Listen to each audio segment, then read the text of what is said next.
सत श्री अकाल गाइस, क्या हाल चाल है आप लोगों का। मेरा नाम है ललित सिंह और आप देख रहे हैं अपना यूट्यूब चैनल नेशन फर्स्ट। तो भाई लोगों, जो आज मैं आपके लिए वीडियो लेके आया हूँ वो लेके आया हूँ वर्ल्ड अफेयर की। कमेंट मैंने लिंक डिस्क्रिप्शन में दे दिया है, जाके सपोर्ट कीजिए वर्ल्ड अफेयर सर को, प्रशांत धवन सर को। जो इन्होंने टाइटल दिया हुआ है वो दिया हुआ है India will officially raise issue of Zakir Naik with Qatar. तो कतर के साथ कोई हमारा इशू है, वो इसमें बता रहे हैं। आई होप कि आपको पता है कि क्या इशू है। हमारा ये इशू है कि एक जोकर जाकिर हुसैन जो है नायक है, वो जाके वहाँ पे भौंकने लग गया है कुत्तों की तरह। वहाँ इंडिया से तो भगा दिया है, लेकिन अब वो वहाँ पे जाके भौंक रहा है। तो फीफा कप वर्ल्ड कप में 22 कंट्रोवर्सी है। तो देखते हैं। आप लोगों ने, मेरे को पता है कि प्रशांत धवन सर की वीडियो देख ली है, लेकिन इस पे आप मेरे व्यू पॉइंट लेने के लिए आए हो, तो मेरा व्यू पॉइंट जानना चाहते हो। तो क्योंकि आप देखते हो कि रिएक्शन वीडियो में हमेशा ये देखना चाहते हो कि जो बंदा दूसरा है उसका व्यू पॉइंट क्या है। तो पहले वीडियो देखते हैं मिलके। आई होप कि आप सब मेरे साथ मिलके पूरी वीडियो देखेंगे। मुझे पूरी आशा है कि आप मेरे साथ पूरी वीडियो देखोगे।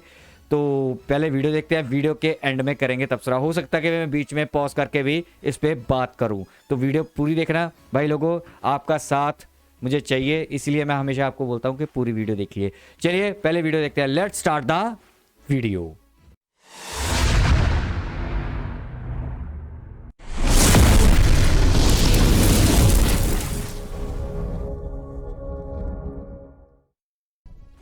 नमस्कार नहीं, welcome you to world affairs. है प्रशांत धवन। आज के समय कतर देश में, मिडिल ईस्ट का जो देश है कतर, वहां पर हो रहा है फीफा वर्ल्ड कप 2022। दुनिया भर में ये वर्ल्ड कप अलग अलग वजह से न्यूज में है। अभी के लिए आप अगर देखो, अर्जेंटीना और सऊदी अरेबिया में सबसे बड़ी न्यूज ये है कि लियोनेल मेसी की टीम अर्जेंटीना को सऊदी अरेबिया की टीम जो टॉप 50 में भी नहीं आती उसने हरा दिया। ये कुछ ऐसा ही है कि इंडियन क्रिकेट टीम को कल को मान लीजिए जापान की या फिर मंगोलिया की जो टीम है वो हरा दे। ये बांग्लादेश जिम्बाब्वे से भी जरा खराब केस है। और ये सऊदी अरेबिया के लिए इतनी बड़ी बात है कि सऊदी अरेबिया ने पूरे देश में हॉलिडे डिक्लेयर कर दी है फॉर दिस हिस्टोरिक विन। अब ये तो हो गया जी थोड़ा बहुत पॉजिटिव एंगल।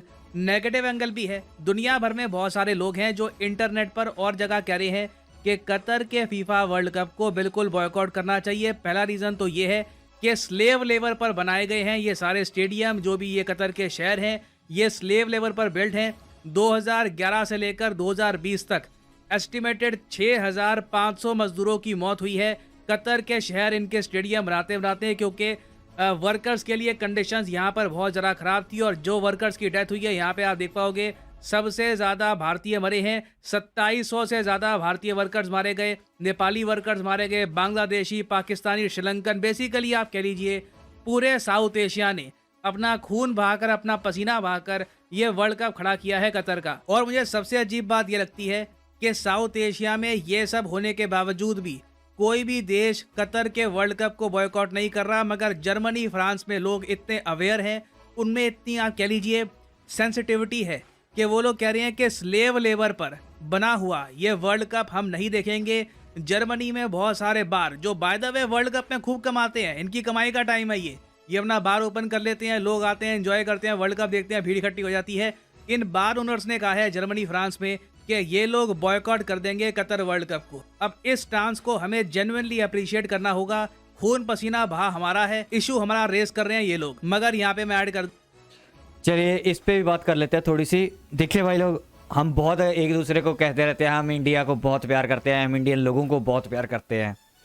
बात ये नहीं होती। बात ठीक है, वो हमारे जो भाई हैं वो वहाँ पे कतर में सब बाहर दुनिया में लेबर करने जाते हैं, लेकिन एक लेबर के भी लॉज होते हैं कि आप किसी को 8 घंटे 10 घंटे से ज़्यादा नहीं करवा सकते, या फिर उनको ऐसे नहीं कह सकते कि बाहर 55 डिग्री गर्मी पड़ रही है या 50 डिग्री गर्मी का पड़ रही है और आप काम करो, और बिना सेफ्टी के आप किसी के ऊपर चढ़ाते हो। भाई लोगों, 2600 लोगों की जो वहाँ पे डेथ हुई है वो कम नहीं है। तो मेरे हिसाब से इंडिया को भी प्रोटेस्ट करना चाहिए था इस चीज़ का कि आप, मेरे को ये समझ नहीं आती कि दुनिया की आंखें बंद होती हैं या फीफा वालों की आंखें बंद हैं कि यार एक ऐसा स्टेडियम यहाँ पे इंडिया में ना, जो स्टेडियम बना था हमारे गुजरात में, जो दुनिया का क्रिकेट स्टेडियम, सबसे बड़ा क्रिकेट स्टेडियम है कैपेसिटी में। तो मेरे को ये नहीं समझ आती, यहाँ पे अगर 5 बंदे की भी डेथ हो जाती है तो दुनिया इसकी न्यूज़ बनाती और बायकॉट करती क्रिकेट का। ठीक है, लेकिन हम अपने भाइयों के लिए नहीं खड़े हुए। आपने न्यूज़ तो देख ही लिया, मेरे को पता है आपने सारा ये प्रशांत धवन सर की न्यूज़ देखी होगी, जहाँ आपको वैसे भी आपने न्यूज़पेपर या टीवी चैनल्स पे देखी होगी। हम जाकिर नायक पे प्रोटेस्ट कर रहे हैं, और यार ये कुत्ता बंदा तो कभी भी उठा सकती है इंडियन गवर्नमेंट, लेकिन इंडियन गवर्नमेंट पता नहीं अब रॉ है। इतने इतने बड़े मैंने फिल्में देखता हूँ, बेबी का ये कर दिया वो कर दिया, मलेशिया में से इस बंदे को उठाना क्या कौन सी बड़ी बात है? मलेशिया में रहता है ना ये, तो इस पर भी मैं बात करूंगा। लेकिन मेरे को उस पर दुख हुआ है कि हमारा जो इशू है ना, हम जो इशू पे बात उठाना चाहते हैं वो और किसी इशू पे उठाना चाहते हैं, जाकिर नायक पे उठाना चाहते हैं। अबे ये तो कंट्रोल हो जाएगा, जो 2600 बंदों की जानें चलेंगी उसको वापस कौन लाएगा? तो उस पर हमने कोई प्रोटेस्ट नहीं किया, जबकि यूरोपियन कंट्री कर रही हैं, उनको अक्ल है इस चीज़ की। चलिए आगे देखते हैं। तो अब भारत में भी ना फीफा वर्ल्ड कप को बैन करने की बात की जा रही है, हालांकि रीजन कुछ और है। यूरोप में जो कई लोग हैं, बहुत से लोग हैं यूरोप में, मैं आपको बहुत सारी वीडियोस आर्टिकल दिखाता रहूंगा, मगर उसमें फिर वीडियो कहीं और चली जाएगी। यूरोप में बड़ी आबादी है जो इस वर्ल्ड कप को बॉयकॉट करना चाहती है। अब हम देख रहे हैं कि भारत में भी मोमेंटम गेन हो रहा है कि कतर वर्ल्ड कप को ऑल टुगेदर बॉयकॉट कर दो। भारत में आज के समय जो रूलिंग पॉलिटिकल पार्टी है, उसके कई लीडर कह रहे हैं कि फीफा वर्ल्ड कप को इंडिया की सरकार और इंडिया के लोग दोनों को करना चाहिए बॉयकॉट। इशू यहाँ पर इनका मेन ये है जाकिर नायक आपको पता होगा, ये भारत में घोड़े घोषित किए जा चुके हैं। इनका एक टेलीविजन नेटवर्क था पीस टीवी के नाम से, वहां पे खड़े होकर भाषण देते थे रिलीजन्स के बारे में, और इनके पीस टीवी ने इतनी कंट्रोवर्सी खड़ी कर दी, इनके मुंह से इतनी ज्यादा कंट्रोवर्शियल बातें निकली कि पीस टीवी को कई कंट्रीज ने बैन कर दिया। Bharat, Bangladesh, Canada, United kingdom समेत वेरियस कंट्रीज ने पीस टीवी को बैन कर दिया। और इंडिया में तो जाकिर नायक की जो इस्लामिक रिसर्च फाउंडेशन है, इस पर भी बैन लगा दिया गया 2016 में। अब यहाँ पे आप कहोगे अच्छा 2016 में बैन लगा, अब कितने साल का? तो ये बैन था 5 साल का। रिसेंटली 2021 में भारत सरकार ने ये बैन रिन्यू कर दिया है, तो अब ये जो बैन है आराम से चलेगा 2026 तक। और इनकी इस्लामिक रिसर्च फाउंडेशन बैन भी किसके अंडर हुई है, किस एक्ट के अंडर? यूएपीए के under, unlawful activities prevention act of 1967 के अंडर बैन होना बहुत बड़ी बात होती है। और सिंस जाकिर नायक पीस टीवी के ओनर थे, ये इस्लामिक रिसर्च फाउंडेशन को भी ये चलाते थे, तो इनके खिलाफ कार्रवाई भारत में होनी थी, मगर उससे पहले ये भाग गए और इनको शरण दे दी मलेशिया ने। यहाँ पर आप देख पाओगे मलेशिया एक इस्लामिक कंट्री है, यहाँ पे आज के समय जाकिर नायक रहते हैं। इनको मलेशिया ने दे दी है परमानेंट नागरिकता, और मलेशिया में जाकर भी इन्होंने अपने कंट्रोवर्शियल स्टेटमेंट देनी बंद नहीं करी। आपको याद होगा 2021 में न्यूज आई थी कि कई जो हिंदू टेम्पल्स है पाकिस्तान में, उन पे अटैक हो रहा था। उस वक्त जाकिर नायक कहते हैं कि जी बिल्कुल ठीक अटैक हो रहा है, टेम्पल्स इस्लामिक कंट्री में बनने ही नहीं चाहिए। उल्टा इन्होंने यूएई, सऊदी अरेबिया को भी कहा कि वहां पर भी टेम्पल्स ये लोग क्यों अलाउ कर रहे हैं। अब आप खुद ही बताइए कि एक आदमी के जब ऐसे विचार हो, तो उन्हें फीफा वर्ल्ड कप, जो दुनिया में सबसे ज्यादा देखा जाने वाला स्पोर्टिंग इवेंट है, क्या ऐसे मंच पर क्या जाकिर नायक जैसे आदमी को लाना चाहिए? अब कतर ने यही किया है कि फीफा वर्ल्ड कप के सेलिब्रेशंस के दौरान जाकिर नायक को इन्वाइट कर दिया, और जाकिर नायक वही अपने यहाँ पर स्पीचेस दे रहे हैं, लोगों से बात कर रहे हैं, सेमिनार वगैरह करवा रहे हैं। तो इसलिए अब इंडिया में बात उठ रही है कि कतर के साथ हमारे अगर डिप्लोमेटिक रिलेशंस काफ़ी स्ट्रॉन्ग है, हम उनसे बहुत कुछ परचेज करते हैं, बहुत सारे इंडियन माइग्रेंट वर्कर्स ने अपना खून पसीना बहाया है इनके स्टेडियम्स के लिए, इनके शहरों के लिए, तो एटलीस्ट हम कतर को ये तो कह सकते हैं कि जो आदमी फ्यूजिटिव है हमारे देश में, जिसका पीस टीवी बैन हो चुका है यूके, कनाडा और देशों में, इसको ऐसा मंच तो मत दो, फीफा वर्ल्ड कप का मंच। और जब ये डिमांड भारत में उठी कि भारत सरकार को डायरेक्टली बात करनी चाहिए कतर से, तो फिर हरदीप सिंह पुरी साहब जो भारत में यूनियन मिनिस्टर हैं, इन्होंने कहा है कि बिल्कुल इंडिया अपने व्यूज कन्वे करेगा कतर को स्ट्रॉन्गेस्ट टर्म्स में। हालांकि हम लोग यहाँ पर डायरेक्टली कतर को ये नहीं बोल पाएंगे कि इनको वापस भेजो, क्योंकि जाकिर नायक सिटीजन आज के समय है मलेशिया के, तो इतना आसान नहीं होगा कि कतर को सीधा सीधा हम ये कह दें कि आप ये क्यों अलाउ कर रहे हो और इनको इंडिया में वापस भेजो। मगर इंडिया में हम देखा जा रहा है कि आवाज़ उठ रही है, कई लोग कह रहे हैं कि इंडियन फुटबॉल एसोसिएशन, उसके अलावा जो इंडियंस जा रहे हैं कतर में ट्रैवल करने के लिए, जो इंडियंस ऑनलाइन देख रहे हैं इस वर्ल्ड कप को, उन सभी को ये वर्ल्ड कप बॉयकॉट करना चाहिए। और अगर इंडिया ऐसा करता है ना, तो यूरोप में भी जो दबी हुई आवाज़ें हैं, देखो आवाज़ें बहुत सारी हैं यूरोप में भी, कई यूरोप के मैंने देखा है फुटबॉल क्लब है बहुत बड़े बड़े, उनके जो फैंस हैं वो लोग स्टेडियम में आए, उन्होंने बैनर लगा रखे हैं वहां पर कि कतर के फीफा वर्ल्ड कप को बॉयकॉट करो, ये बहुत ही गलत वर्ल्ड कप है। तो अगर इंडिया आज के समय, इंडिया जैसा कंट्री बॉयकॉट अनाउंस कर देता है इस वर्ल्ड कप का, इमीडिएटली आप देखोगे कि यूरोप में भी एक वेव आ जाएगी, क्योंकि इंडिया की आप कह लीजिए प्रेजेंस बहुत बड़ी है। इंडिया में एक बहुत ही बड़ा इंग्लिश मीडिया है, उसके अलावा यूट्यूब के जरिए, सोशल मीडिया हैंडल्स के जरिए इंडिया की आवाज़ दुनिया भर में पहुंचती है। अगर इंडिया बैन करता है ना फुटबॉल वर्ल्ड कप को, तो यूरोप में भी आप देखोगे बहुत सारे लीडर्स पर दबाव आएगा कि अगर भारत यहाँ पे ये इशू रेस कर सकता है तो आप क्यों नहीं कर सकते। साउथ एशिया में ही आप देखोगे, साउथ एशिया में बहुत सारे और कंट्रीज पे दबाव आएगा कि इंडिया रेस कर सकता है इशू, तो आप क्यों नहीं रेस करते। और मेरे हिसाब से देखिए, हमारा फोकस सिर्फ जाकिर नायक पर नहीं होना चाहिए, हमें यूरोपियंस की तरह जो स्लेव लेबर का यहाँ पर इशू है ये भी रेस करना चाहिए। उसके अलावा जो यहाँ पे जाकिर नायक का इशू है, दोनों रेस करने चाहिए।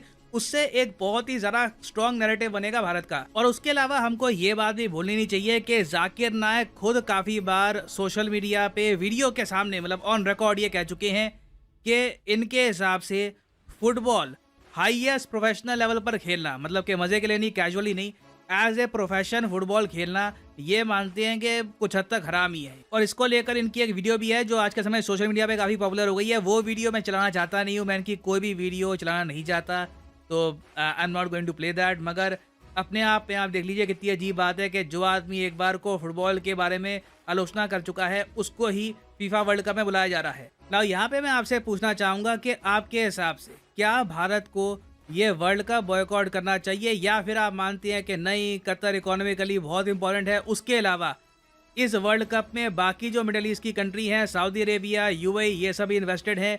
जो पूरा गल्फ रीजन है वो आज के समय काफ़ी प्राउड फील कर रहा है कि उनके रीजन में फुटबॉल का वर्ल्ड कप हो रहा है। तो अगर हम इसको बॉयकॉट करते हैं तो क्या पता जो पूरी गल्फ कंट्रीज़ हैं वो सब नाराज़ हो जाएं। तो लिखिएगा इसके बारे में कमेंट सेक्शन में, मैं जेन्युइनली जानना चाहूँगा आपका थॉट। क्या आप मानते हैं कि यूरोप में जो सेंटिमेंट ऑलरेडी बनी हुई है, दुनिया की और जगह जो सेंटिमेंट बनी हुई है, क्या उसके साथ भारत को मिलकर ये फीफा वर्ल्ड कप बॉयकॉट करना चाहिए, या फिर इसके अलावा इंडिया क्या स्टेप उठा सकता है? लिखेगा इसके बारे में कमेंट सेक्शन में। जिसकी कमेंट बहुत अच्छी होगी उसको मैं पिन कर दूंगा ताकि बाकी लोग भी वो कमेंट पढ़ पाए। और फाइनली यहाँ पर मैं ऐड कर दूं कि अनअकैडमी का एक मैसिव डिस्काउंट स्टार्ट हो चुका है। सारे कोर्सेज पर आपको ऑलमोस्ट 19% का डिस्काउंट मिलेगा। आपको करना क्या है, नीचे कमेंट सेक्शन में जाओ, यहाँ पे आपको मिलेंगे बहुत सारे link. Bank, UPSC, SSC, late से आप प्रिपेयर कर रहे हैं बैंक एग्जाम के लिए, तो बैंक के ऑलरेडी प्राइसेस स्लैश कर दिए जा चुके हैं। इसके ऊपर आप एक प्रोमो कोड और ऐड करते हो तो एडिशनल आपको 10% का और डिस्काउंट मिलेगा। 25 तारीख तक रहेगा, उसके बाद ये ऑफर खत्म हो जाएगा। तो जो भी कोर्स आपको परचेज करना है आप परचेज कर सकते हैं इस टाइम पीरियड में। You can save a lot of money, so use the code PD10 and save money. इसी नोट के साथ ये है वीडियो का अंत। Thank you for listening and as always God bless you all. चलिए यहाँ पे होगी वीडियो ख़त्म। आप आई होप कि आपने भी प्रशांत धवन सर की जो वीडियो है वर्ल्ड अफेयर के, उस पर जाके आपने भी कमेंट लिखे होंगे आपके विचार। लेकिन मेरे हिसाब से यार ये जो इशू है ना, अब जैसे प्रशांत धवन सर ने बोला कि हमें भी ये इशू उठाना चाहिए कि नहीं उठाना चाहिए। देखिए जब देर हो जाती है ना तब हमें जाग आती है कि ओहो ये भी हमें करना था, यहाँ ये प्रॉब्लम आ गई है। अब जो इशू उठाने की बात चल रही है ना, वो ये नहीं चल रही कि हमारे 2600 जो भारतीय थे उस पर नहीं, हमने उस पर तो हमने आवाज़ उठाई नहीं। अब जाकर नायक के ये उठा के हम आवाज़ उठा के अब क्या कर लेंगे। अब ये सोचें हम, जैसे प्रशांत धवन सर ने बोला है कि यार रिलेशन ख़राब हो जाएंगे या ये हो जाएंगे, क्या सोचते हो आप? तो देखो भाई, या तो आप दुनिया से रिलेशन बना लो या अपने भारतीयों को बचा लो। ऐसे नहीं हो सकता कि दो किश्तियों में आप लग लग पैर। हाँ, मैं ये भी नहीं कहता कि आप रिलेशन ख़राब करो, मेरा कहने का मतलब एक तरीका होता है जो इंडिया को आता है। इंडियन फॉरेन जो अफेयर्स हैं, जो उनके मिनिस्टर्स हैं, जो इंडिया के बड़े बड़े लोग हैं, ठीक है, डिप्लोमेट्स हैं, उनको आता है रास्ता। मैं चाहता हूँ कि वही इतना भी हार्श ना हो, लेकिन हो ऐसा रास्ता कि जिससे उनको पता चल जाए। लेकिन ये थोड़ा मेरे हिसाब से लेट हो गया। ये जब 2600 क्या था ना, ये आज से 6 महीने साल पहले की बात चल रही है। जब फीफा का अभी उनको जब उनसे शुरू हुआ था ना, तो ये 6 महीने साल पहले से ये हमें पता चल गया था कि वहाँ पे कितनी डेथ हुई हैं। ठीक है, वो भाई मैंने जैसे पहले बताया कि वो कमाई करने के लिए गए हैं, डेथ हो जाती है काम में, यहाँ पे भी हो जाती है। कोई ट्रक ड्राइवर है या कोई कुछ काम कर रहा है या स्टेडियम में कोई हादसा हो जाता है, तो वो एक अलग चीज़ होती है। किसी को तंग करके या किसी को स्लेवरी करा के कि नहीं तुम्हें 8 घंटे की जगह 16 घंटे काम करना है, क्योंकि हमारे प्राइड की, हमारे कंट्री का प्राइड है या हमारा, ये हमने इस टाइम तक पूरा करना है। तो इसके वजह से, क्योंकि गलतियां तो ऊपर वालों की होती है ना, मजदूर की तो कोई गलती नहीं है लेट करने में, वो उसी हिसाब से उनसे मजदूरी करवाई जाती है। तो ठीक है, वो पैसे की खातिर काम कर रहे थे, लेकिन इसका मतलब ये नहीं होता कि ज़िंदगी से ज़्यादा पैसा प्यारा हो, किसी को नहीं होता। अब कोई भी उठा के देख लो, ज़िंदगी से ज़्यादा पैसा प्यारा नहीं होता। तो अभी जो जाकर रही है, जाकर कुत्ते की है, इससे तो बंदे को ना पिछले 8-10 साल से नफरत करता हूँ। जब इसका पीस चलता था ना टीवी, ये पहाड़ों के, मैंने देखी हुई है इसकी वीडियो, ये पहाड़ों में खड़ा हो जाता था, पीछे पहाड़ होते थे, तो वहाँ पे इसका यूट्यूब चैनल पे ये वहाँ पे बनाता था, बोलता था कुत्तों की तरह। फिर धीरे, पहले तो ये सही बनाता था, सही नहीं मेरे कहने का मतलब, ये प्रमोट तो इस्लाम सही है यार, चलो वो अपने कर रहा था, लेकिन उस वक्त ये इतना रेडिकलाइज नहीं था। लेकिन जब इसकी चढ़त होती गई, ऊपर जाता रहा, उसके बाद इसने आग उगलना शुरू किया। और मेरे को एक बात नहीं समझ आती यार, मैं ये नहीं कहता कि हमारी पाकिस्तानी की तरह नंबर 1 एजेंसी है, लेकिन यार फिल्में हम इतनी बड़ी बड़ी बनाते हैं, इतने दिखाते हैं कि हमने ये प्रोजेक्ट, रॉ ने ये कर दिया, रॉ ने वो कर दिया। मेरे को ये नहीं समझ आती कि मलेशिया, हम ये भी नहीं कह सकते कि रशिया में रहता है या फिर उसमें रहता है, क्या कहते हैं, अमेरिका में रहता है, किसी और कंट्री में रहता है, यार मलेशिया में रहता है। मलेशिया में अगर थोड़े बहुत, अगर यहाँ से उठा भी लेते हो, एक दुबई की बेबी फिल्म आपने देखी होगी, दुबई से एक बंदे को, वो फिल्म थी, मैं नो डाउट, मैं सिर्फ एक सिनेरियो बता रहा हूँ कि ऐसा दुबई के साथ, चलो उसके कानून सख्त हैं, ये है वो है, उसके रिलेशंस हमारे ये थे, लेकिन मलेशिया तो यार कुछ भी नहीं है ना। मलेशिया के अगर थोड़ा बहुत पता भी चल जाएगा तो बोल दे ठीक है भाई, नहीं करना ना करो। अब मेरी बात फॉलो कर रहे हो? तो ये काम वहां से उठवाया जा सकता है, वहां पे मारा जा सकता है। यार किसी बंदे को मरवाना कितनी मुश्किल बात है, दुनिया में क्यों क्या चीज नहीं बिकती। आप प्रॉब्लम को सिर्फ ये कर रहे हो कि ये जाकर ये कुत्ते का बच्चा वहाँ पे जाके भौंकता है, कभी वहाँ पे जाके भौंकता है, किसी कंट्री में, कभी मलेशिया में भौंकता है। मलेशिया में भौंका तो आपने उसका भौंकना थोड़ा सा उसको बोल दिया, उसने गवर्नमेंट का भाई हाथ जोड़े प्लीज़ कम कर दो, उसने कम कर दिया। अब कतर में जाके भौंका, आप क्या उखाड़ लोगे?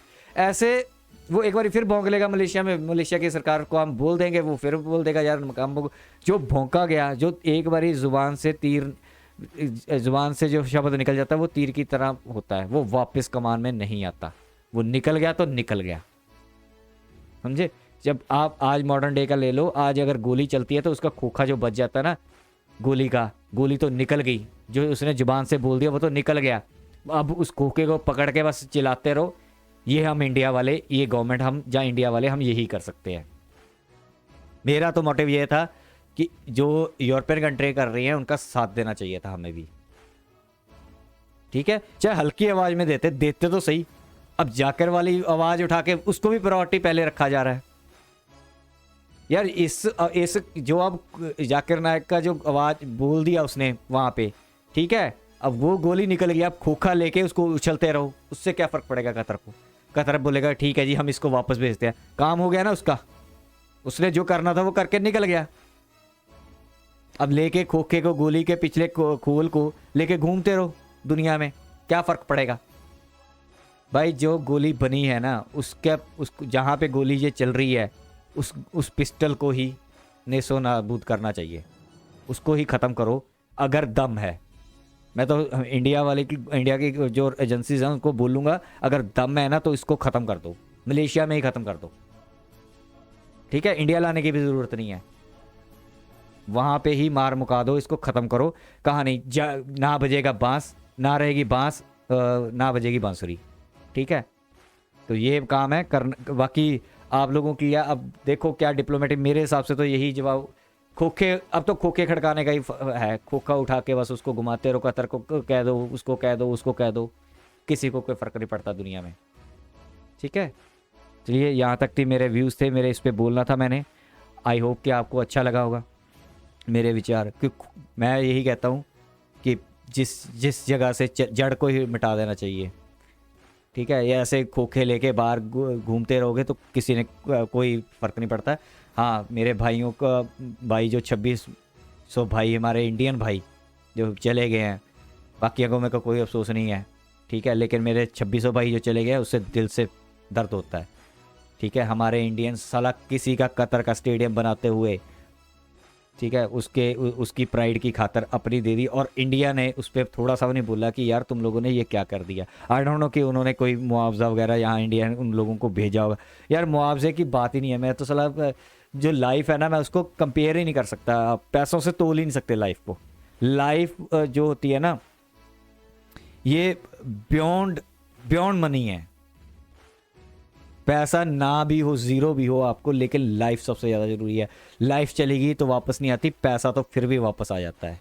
पैसा क्या हुआ, वापस बंदा गेन कर लेता। ज़िंदगी गई हुई एक बारी, वो वापस नहीं होती, वो वापस नहीं होती। बस मेरा तो यही कहना है। आई होप कि मेरे आपको विचार अच्छे लगे होंगे, जब मेरी जो व्यू पॉइंट है या मेरी थिंकिंग है, आप इससे एग्री करते होंगे। अगर डिसएग्री भी करते होंगे तो कोई बात नहीं भाई, आप कमेंट में लिख सकते हो कि भाई आपसे डिसएग्री है, क्योंकि हर एक को बोलने का हक है यहाँ पे।